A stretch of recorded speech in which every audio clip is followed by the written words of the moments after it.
தகப்பன் தாய்மார் ஒரு பிள்ளையை அதிகமாய் கண்டித்து வழி நடத்துகிறது போல. அல்லேலூயா, அல்லேலூயா. அவங்க மேல பாசம் வச்சு நேசம் வச்சு அவன் அதிகமான அன்பு பாராட்டுகிறதுனால அவர்களை கண்டிச்சு திருச்சி அவை சோத்திரம் ஒவ்வொரு பாதையிலையும் அவர்களை கண்டிச்சு இதுல செய்யாத, இது செய்யாத, செய்யாத, செய்யாத என்று சொல்லி அவர்களை அவை சோத்திரம் தன்னுடைய அவை கட்டுப்பாட்டுக்குள்ளே வைக்கிறது போல. அல்லேலூயா.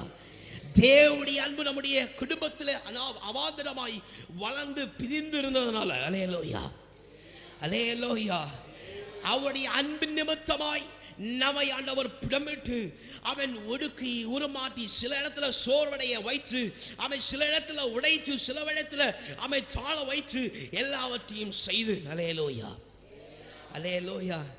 இன்றைக்கு அதை சொல்லுகிறார், நான் என்னுடைய வசனம் உங்களுக்குள்ள இருக்குமான்னு சொல்லி தான் இவைகள்லாம் உங்களுக்கு அனுமதிச்சேன். அல்லேலூயா, அல்லேலூயா, அல்லேலூயா.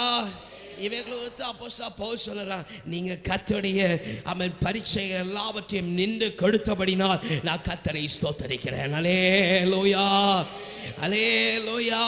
இத கடைசி ராத்திரி வேளையில கர்த்தருக்கு பெரிய சந்தோஷம். கர்த்தர் கடந்து வச்ச எல்லா நெருக்கத்திலும் எல்லா இன்னல்களிலும் நீங்கள் நின்று கொடுத்தீர்களா? அவன் கர்த்தர் உங்களை குறித்து களி கூர்ந்து கொண்டே இருக்கிறார். அல்லேலூயா.